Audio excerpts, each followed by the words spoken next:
Hi, everybody. Welcome back to Dave's Math channel. I'm your host, David Tear, and this is my continuing feature on the Math Lovers book.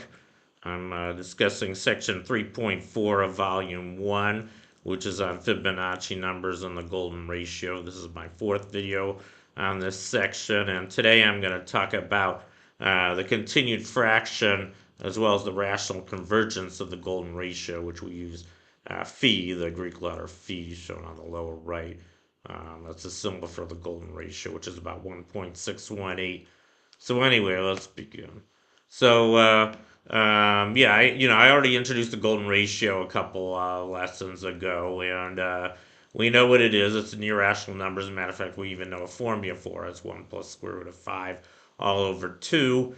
And what's remarkable about it, and this is what I'm going to prove today, and it's actually pretty easy to prove, is that the continued fraction of the golden ratio is just all ones. It's a repeating continued fraction where every continued fraction coefficient is equal to 1.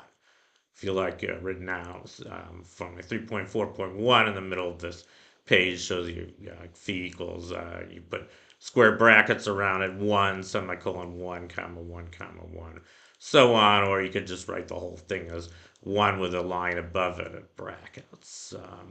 And how do we prove this? Well, it's actually pretty easy to prove.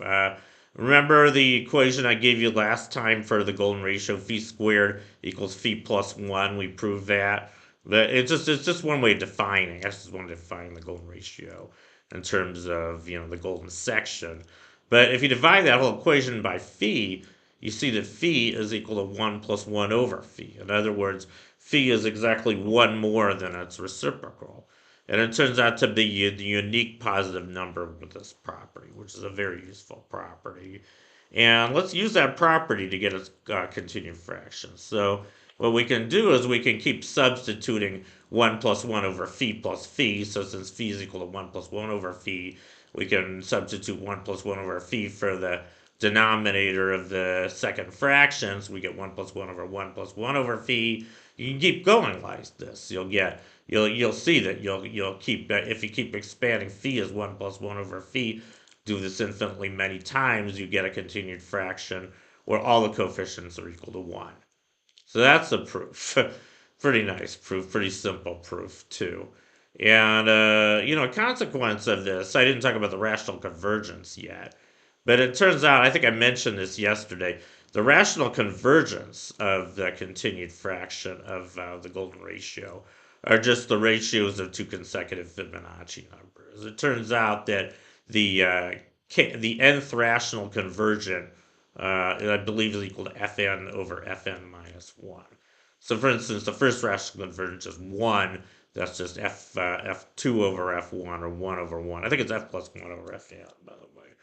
So that'll give you 1. If you do the second one, you get f3 over f2, which is 2 over 1, which is 2. 1 plus 1 over 1, or 1 semicolon 1. If you do the third one, you get f4 over f3, which is 3 over 2, which is 1 plus 1 over 1 plus 1 over 1, or 1 semicolon 1 comma 1, and so on. They all have this form.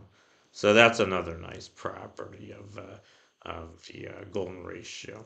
Anyway, that concludes my lesson for today on the golden ratio, continued fraction, rational convergence. So thank you for watching. Long live math, and I'll see you guys next time. Bye.